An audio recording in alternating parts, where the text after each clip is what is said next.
ओम अज्ञानतिमिरन्धस्य ज्ञानाञ्जनशलाकया चक्षुरुन्मिलितं येन तस्मै श्रीगुरुवे नमः। नमो विष्णुपदाय कृष्णप्रस्थाय भूतले श्रीमते रोमपस्वामीति नाम्ने। जय श्री कृष्ण चैतन्य प्रभु नित्यानंद श्री अद्वैत गदाधर श्रीवासादि गौरभक्तवृंद। हरे कृष्ण कृष्ण कृष्ण हरे हरे, हरे Ram Ram Ram Hare Hare. So it's a nice section of 11th canto Srimad Bhagavatam, where in the first chapter we heard about Mausala Lila, hints about Mausala Lila, how Krishna Sedu dynasty was arranged to be destroyed from this universe. Mm. And then now in the second chapter we heard how Vasudeva was a little anxious. Oh, Krishna is already leaving, the dynasty is already leaving. I did not ask Krishna for anything about liberation. I treated him like a son only, not like a supreme lord. Like that, he felt little anxious, and then he approached Narada Muni and asked him to give him instruction for liberation. Specifically, he Mm. says to become free from the fear of being in the material world, like that. Free from fear by being in the material world, like that. So then Narada Muni glorifies devotion service, Bhagavad Dharma, and then he says he was very happy that Vasudeva asked this question. Then he started referring to previous conversation between Maharaj Nimi, who is the uh, Maharaj Nimi, who is with Navayogendras, the nine sages. So the Mm. nine sages we heard, they are sons of Rishabdev. And then, so it so happens, nine sages are roaming everywhere, naked even, because they're so advanced Paramahamsa Vaishnavas.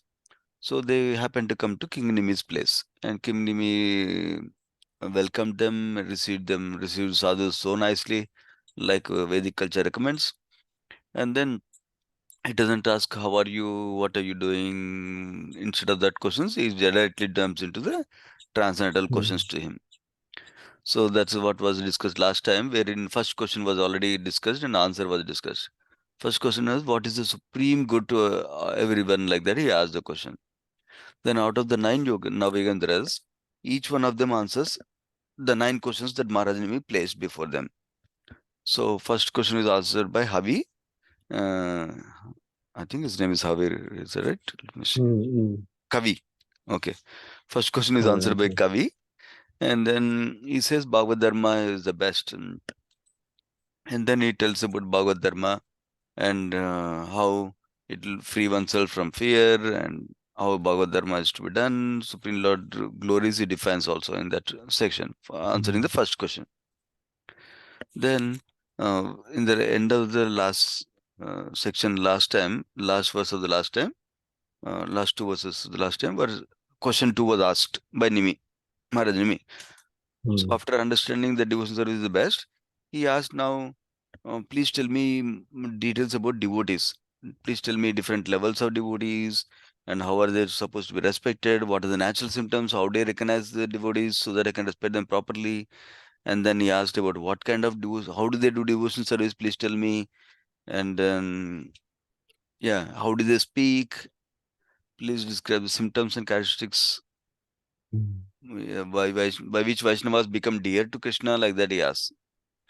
So then, um, yeah, basically, then we already heard in the purport that verse 44 was already that Prabhupada talks about nectar of instruction 5 verse, which is talking mentally honoring a Kanishta Dikari devotee and then Madhyama Dikari devotee. Um, we should try to associate it with at least Madhyama Dikari devotee, but ideally associate with the highest devotee like that. Prabhupada explains in that verse. That's a Mm. precursor to this one. And then first question was answered by Kavi. Second question is answered by Havir, another of the Okay. Navayogendras. So that Okay. starts from 45th verse, which was the last verse from last time. Mm. So they're big purports. So I don't know Yeah. how I can cover the essence. I will try to cover what I can. Mm. So let us see. Havir said, basically, now Havir starts to explain the out of all the questions he asked, Havir starts to explain the three types of devotees. Uttamadhikari Mm. first he explains, then Madhyamadhikari, then Kanishtadhikari he explains in three different verses. And then after explaining in 3 different verses those Uttamadikari, Madhyamadikari, Kanishadikari, then he explains the detailed characteristics of a Uttamadikari, because that is very important. So now go into 45th verse. Back to 45th verse. Last time verse little bit I will cover because it's connected, and then we'll go to this. Basically, the Uttamadikari devotee is one who sees everything in relation to Krishna and understand that everything that exists is eternally situated in Krishna. That means, what is that vision? Is seeing Krishna in everything, and everything is related to Krishna, like that he's seeing. So basically, what does this mean? That means he's already situated in topmost platform devotion service. That is always eager to associate Krishna. Not that he's seeing personal form of Krishna everywhere he goes. Oh, there is Krishna, there is Krishna, not like that. The point is that is so eager to associate with Krishna and so eager to please Krishna. Because of that, he sees everything as property of Krishna, everything as a means to serve and please Krishna in the material world. So that's how he explains about Uttamadikari. The purport Prabhupada also explains about Kanishtadikari and Madhyamadikari also, which is important because it makes a lot of points. So I'll go through a couple of them. So basically, Kanishtadikari is eager to engage his materialistic qualifications in service of Krishna, he says. So he's thinking that is the sign of devotion, like that. But by serving like that, he will at least get to the next level, like that. So now, Kanishtamadikari have faith in Krishna himself, but not the devotees of Krishna. So, yeah, and Madhyamadikari, the Vaishnava sees the Lord as the cause of all causes and the chief goals of everyone's loving publicity. So that is already explaining, Prabhupada is explaining briefly in this verse itself, though next verse talks about Madhyamadikari. And then Kanishtamadikari is attached to religious performances of rituals, basically, to the worship of deities. And they doesn't have any appreciation for Vaishnavas. Then, if he is somehow able to advance to Madhyama qualification, then he will be attracted to at least a Madhyama devotee, like that is describing. But if he attracted to Paramahansa Uttamadikari devotee, even great. Then, what else he says? Mahabharata devotee also is describing. Yeah. Basically, a Mahabharata devotee or Uttamadikari devotee, other qualification is he can elevate a Kanishtadikari to Madhyamadikari, and he can elevate a Madhyamadikari to Uttamadikari, like that. So, and Mahabharata devotee is also characterized by, he doesn't feel that, oh, this guy is my enemy, he should be punished because he's the enemy to me, he's not treating me nicely, he should be punished. He doesn't have that thinking. And then he engages everybody in preaching work of Krishna. Then, those are the key aspects. Yeah.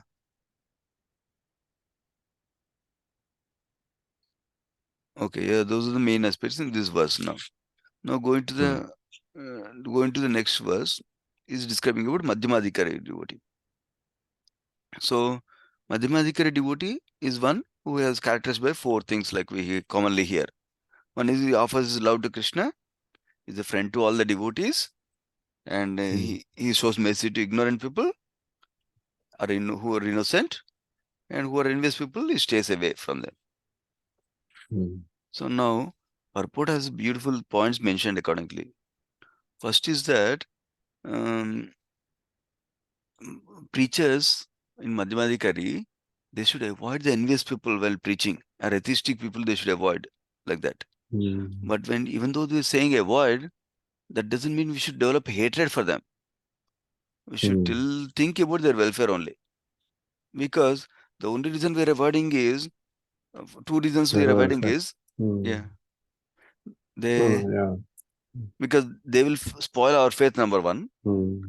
Number 2, we don't want them to go further away from Krishna. More bad. Because the more they hear about Krishna and devotion service, they will probably more insult more devotees. That is not good for them.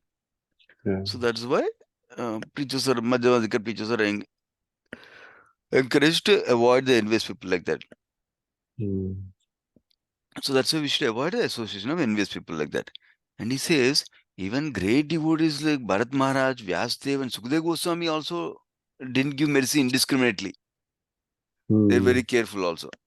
So we can follow in their footsteps. We are not such great devotees like Vyasdev and Sukadeva Goswami. mm, Um, so then that means you'll still consider what to do for them, but try to avoid them basically. Maybe mm, you can give prasadam like that. Yeah. mm, So it's best to avoid such sinful people who commit sinful things against Vaishnavas like that. That's the main point here in this purport. And then another point is, yeah, we should never become envious of such envious people like that it is describing. But he becomes angry sometimes because they are offending Krishna and Vaishnavas in that sense. Because of their love for mm, Krishna, that's why he's become angry, not because he hates them like that. So, yeah, that's the other point mentioned in the verse. And then another point, the last point is Bhaktisiddhanta Saraswati says, Saraswati Thakur says, the duty of Madhyamadikari to extend himself as the right hand of Uttamadikari, going to work mm, for the benefit of others and offering to help in distributing love of Krishna. So we should become the right mm, hand of Uttamadikari devotee, spiritual master, so we can serve in preaching. mm, That's Parsix verse. Parsix verse talks about, now having talked about Uttamadikari, Madhyamadikari, next this verse talks about Kanishadikari. He says, he engages in worship of the deity in the temple, but does not behave properly towards other devotees. That's why it's called a mm, Prakrita Bhakta, a materialistic devotee, mm, and is considered to be in the lowest platform. So, this some characteristics of Kanishta Adhikari we can watch out in ourselves is that he thinks he doesn't see that Krishna can exist anywhere else other than the temple. He thinks Krishna is only there in temple, not in anybody else like that. And mm, and he cannot imagine that anybody can be more religious than him. You think I am the best religious person in the world. mm, He cannot imagine that others are also religious like that. And mm, because of that, he cannot see others are more advanced also. mm, Because of that, he cannot take association of them. And he in mm, fact criticizes the more advanced devotees of the Lord. mm, So that is one bad characteristics of Ganesha Adhikari. And then he's also enamored by material qualification. Wow, this guy is speaking, even non-devotees qualifications. This guy is speaking mm, so well. Oh, this guy can deliver speeches so well. This guy can do this well like that. Because of that, he doesn't have, um, he cannot can appreciate devotees basically because he is in the mm, bodily concept of life. So that's why he minimizes the position of Vishnu. mm, And then, uh, yeah, and then because of that being enamored by non-devotee qualities, if a Madhyamadikari criticizing non-devotee, then he thinks, oh, why is he criticizing non-devotees? Non-devotees are so nice. Like that. That's another characteristics of a Kanishtadhikari, it seems. mm, And then, yeah. And then other characteristics of Kanishtadhikari is that he thinks devotion service is nice. But there is a lot of material enjoyment also we need to enjoy. This is one thing also we need to mm, do. This is a good thing to do. Enjoyment also we need to continue. So mm, that's why he just sees one aspect of the life. That's why when he sees that Madhyamadikar is criticizing non-devotees, he is not happy. mm, But if such Kanishadhikas do regulated deity worship by following by the sadhana bhakti, they can come to a higher standard and they can finally become mm, pure devotees as long as we don't offend Vaishnavas. mm, Yeah. So basically, now uh, the caution is being given that we should not offend demigods. And Prabhupada writes mm, practically, ISKCON preachers, when they go to some highly influential people, wealthy people, they diplomatically appreciate them and they take care of them in kind manner because they'll help in devotion service to Krishna. Hmm. They'll give resources to glorify Krishna all over the world. Similarly, we should also take care of demigods diplomat nicely, so that way they can help us in devotion service with resources. Not that hate demigods like that. So that's the other point being mentioned here. Um, then, if Kanishadikari is not even properly respecting other devotees, they cannot respect ordinary living entities also. Hmm. So if you cannot respect anybody, then you cannot preach anything to anybody. Because Hmm. unless you have some appreciation for them, you cannot preach nicely to them. They will not Hmm. accept it. Because if I have in my mind disrespect to others, they will sense it. So they will not listen to Hmm. me. So then I'm useless for preaching. So we should Hmm. not harbor such feelings for non-devotees, is saying Jiva Goswami. Mm. But if you can understand the statements of scriptures like Bhagavad Gita and Srimad Bhagavatam, and then we can gradually elevate ourselves to respect others nicely, like that is saying. Uh, so deity worship is very important for Kanishta like that also Bhaktisiddhanta Thakur is talking about. Hmm. Uh, so- yeah. So when we try to start cultivating the attitude of pleasing, doing everything for Krishna's pleasure, then we'll be nicely situated and advanced spiritually. Bhaktisiddhanta Thakur is talking about. Hmm. And then, yeah.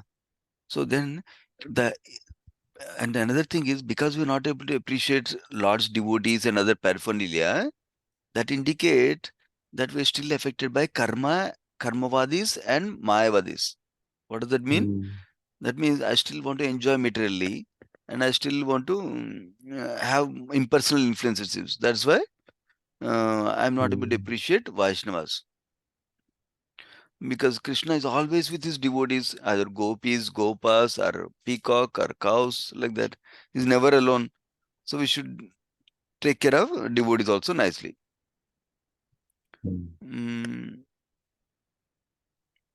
yeah. But when you gradually come to pursue the mental activities of devotee and we try seriously to advance, then we can overcome this materialistic conception and we can see all the other devotees' contribution also, like that is saying. Hmm. Now, having described the three types of devotees, Haveri starts to describe the 8 verses symptoms of Uttamadhikari. Hmm. So he says, even while engaging his senses in contact with the other objects, Uttamadhikari sees everything as the energy of Lord Vishnu. And Hmm. because of that, is neither repelled nor elated. That's the important point. So he's not Hmm. too happy to see all the material objects and too repelled or he's not doesn't have hatred for them. Hmm. So that is the symptom he's describing. So now, why is this important to understand the Uttamadhikari symptoms? Because if we get a Uttamadhikari devotee as a guru, then we can advance to the Uttamadhikari perfection. Hmm. If we get to Madhyamadhikari, we can only advance up to Madhyamadhikari maximum. Hmm. So that's why these symptoms are being given so that we can find the right guru. That's why these symptoms are given like that is describing the purport. Hmm. So now, um, yeah, and such a Uttamadhikari purport is writing, being quoted, several verses are being quoted, including Chitraketu, that Lord Shiva is glorifying Chitraketu's character. Hmm. Basically, pure devotees, they don't want heavenly planets, they don't want hellish planets, they don't care it's the liberation. They just want service of Krishna. Hmm. And they can achieve complete satisfaction in service of Krishna. It's not like a theoretical thing, mental thing. Because they experience in Krishna nature completely. That's why they can have a complete satisfaction because like that. In the previous section, you might have Hmm. noticed there's a verse that talks about hunger, nourishment. When you eat food for a hungry person, hunger, nourishment Hmm. comes like that, right? Hmm. And similarly, here is being tested. They have personal direct experience of the Lord. like Hmm. nourishment. That's why they're happy, like that is saying. They're happy and satisfied. So if somebody and such a person is uninterested in anything manifestations of Maya and they're only attached to Krishna. So that's why Hmm. that's another characteristics of them. So Bhaktisiddhanta Thakur wants that if you envy any of the three classes of devotee, will fall down to platform of impersonalism Hmm. and we cannot benefit anybody else. So that's the point he makes. So we should not unnecessarily criticize other Vaishnavas like that. Bhaktisiddhanta Thakur is writing. Okay, that's the other thing. Now going to the Hmm. 49th verse. Again, these are verses describing the characteristics of Uttamadhikari devotee. So Hmm. he's saying, what is the characteristic? He is not bewildered by the inevitable miseries of material existence, and he remains aloof from them simply by remembering Krishna's lotus feet, and is considered foremost devotee of the Lord. So according to Madhvacharya, purport has a description the three classes of intelligent living beings: demigods, ordinary human beings, and demons. It seems. So a highly advanced devotee, whether he's on the earthly planet or in a demigod as a demigod, um, is so has all auspicious qualities. He's saying, Hmm. and ordinary human beings they have good and bad qualities. Because of that, they'll suffer and enjoy like that. Hmm. Um, and then demons are they don't have any good qualities. Yeah. Um, Hmm. the ordinary human beings and demons are afflicted by birth, death, and hunger. It seems that means they're getting gross suffering like that. Now, Madhvacharya says, how do the material miseries come? When a conditioned soul of demoniac mentality identifies himself with body, then that is what is causing him to undergo miseries of constant drowsiness, unquenchable sexual desires that take away peace and serenity. And basically, when a demonic person identifies himself with prana, he suffers from anger. And by identifying himself with mind, he suffers panic, fear, and hankering that leads to disappointment. When somebody identifies with, basically, when we are identifying with body, we are getting some kind of suffering. When we are identifying with mind or prana or intelligence, we are getting different kind of suffering, is saying. Hmm. So when we are identifying with intelligence, where is that fellow? Yeah, he suffers existential bitterness and frustration deep within the heart. When we identify with false ego, he feels inferiority, thinking I'm so low, like that. And when we identify with consciousness, he's haunted by memories of the past.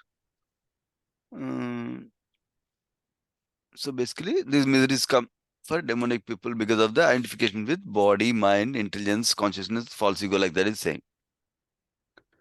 So, how can we become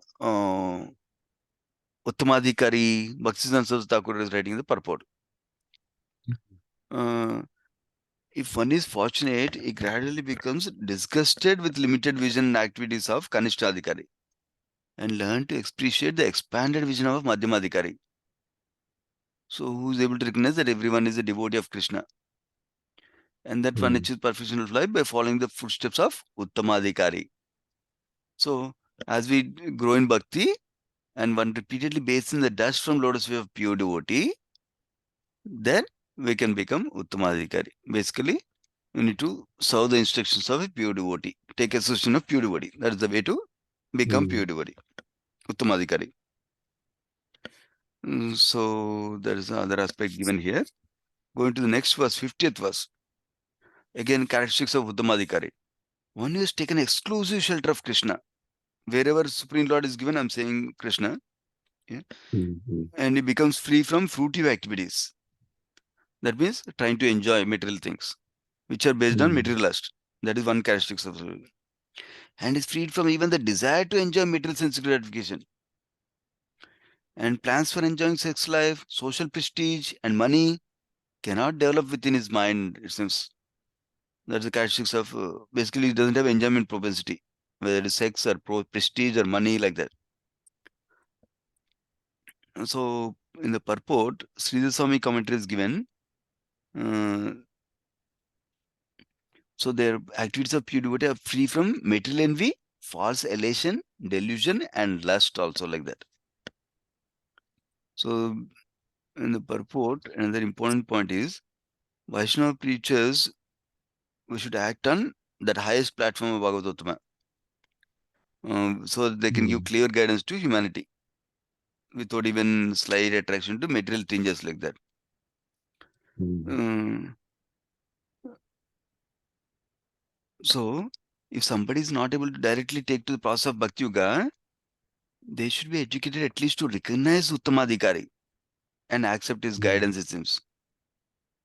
That way, everybody we can be nicely advanced.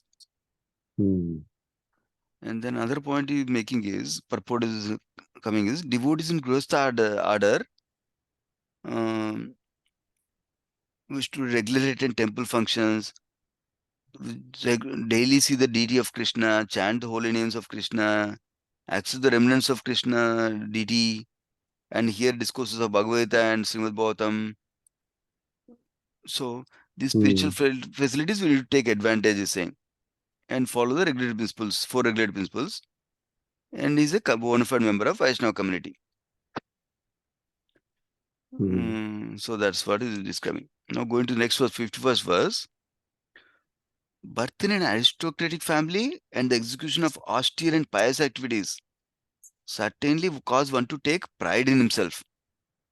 So if one enjoys a prestigious position within society because his parents are highly respected members of the Varna Ashrama social system, one becomes even more infatuated with himself. But even if somebody has these excellent material qualifications like high birth, is able to do nice activities, pious activities and austerities like that, then even though he has high material qualifications, if he doesn't feel even a tinge of pride within himself, then is Uttamadhikari, is saying. That's an interesting way of explaining. So even though high birth is there, even though high qualification is there, high study is there, he is not proud of it.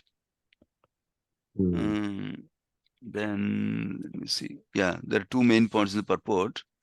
One is Bhaktisiddhanta Thakur is saying, when somebody understands Bhakti Yoga is complete in itself and become absorbed in hearing and chanting, Sravanam Kirtanam.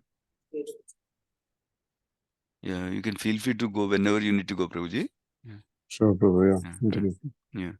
The supremely merciful Krishna affectionately lifts such a first-class devotee onto his own lap.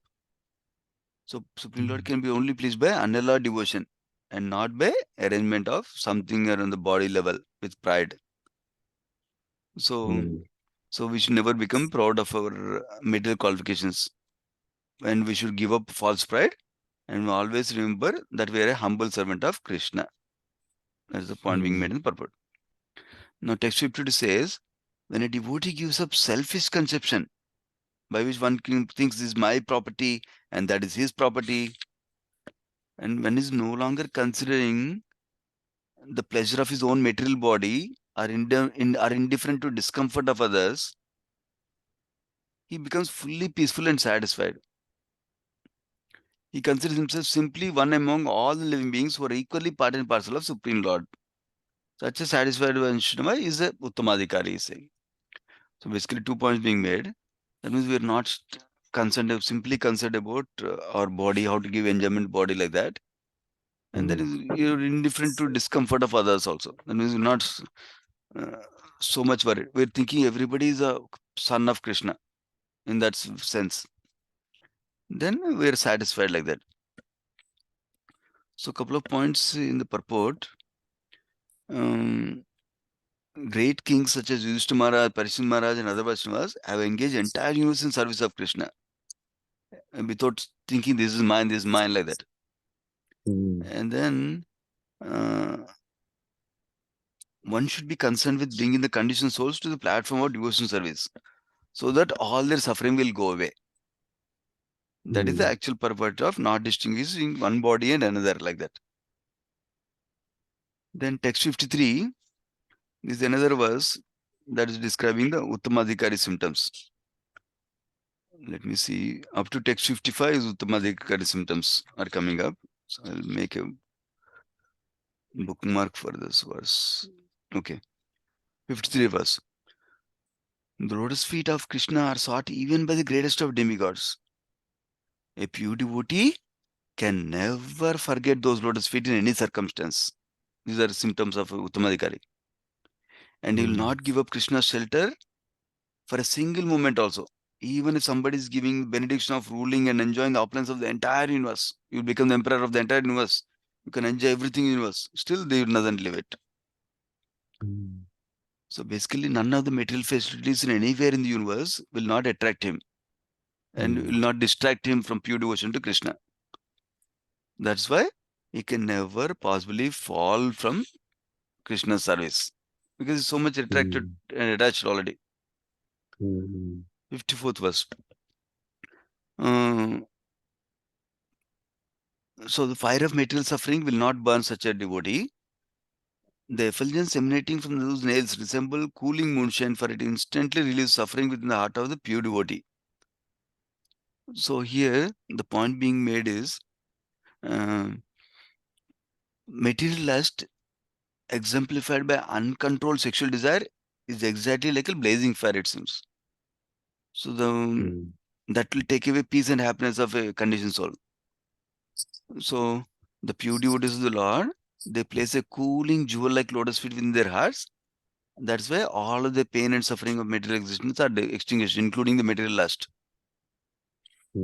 Basically, through positive attachment, they're taking care of the negative fellow, lust. So this is the last verse talking about the glories of the devotee, pure devotee.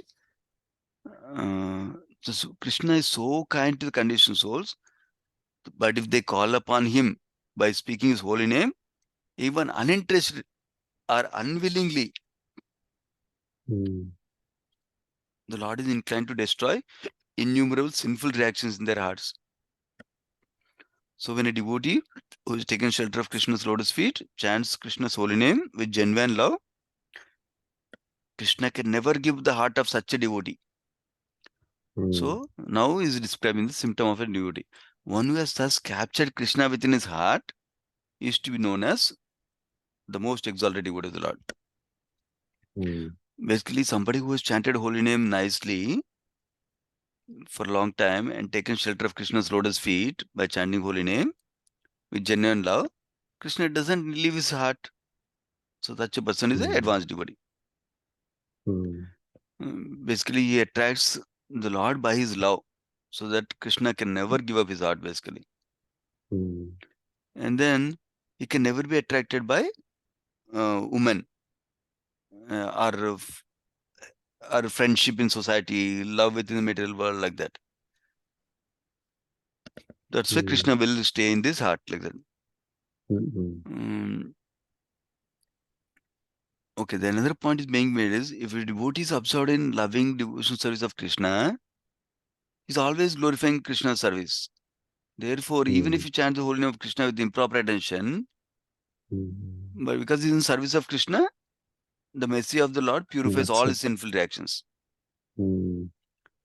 So the best way is to chant holy name sincerely as much as we can, like that, with quality, to become pure devotee. Like that is the purport of this verse. That ends this whole chapter. We have only 5 more verses in the next chapter that we need to discuss as part of this section. We can go through that briefly. So text chapter 3. So now, so far we discussed Uttamadhikari only, right? yeah, basically, remember the second question Nimi asked is about, can you tell me 3 different types of devotees? Different types of devotees, how to respect them, like that he asked, right? So that's why we discussed Uttamadhikari, 3 types of devotees, Uttamadhikari, Madhyamadhikari, Kanishthadhikari in 3 verses. And then next 8 verses are covering about Uttamadhikari qualities, like you said, yeah. Okay. That's what we discussed in this chapter. So, let me see, where is the verse that talks about, I always refer to the verse in the second chapter, 20-21 verse that talks about. Prabhu, I'll leave, bro. Yeah, see, Prabhuji. Okay. Okay. Hare Krishna. Thank you. Okay. Thank you. What we'll do is we'll discuss the third chapter in the next session. I'll describe it. Maybe we can discuss the third chapter, only 5 verses. We can continue next chapter. Thank you. Sri Prabhupada ki Jai, Srimad Bhagavatam ki Jai. Hare Krishna, everyone.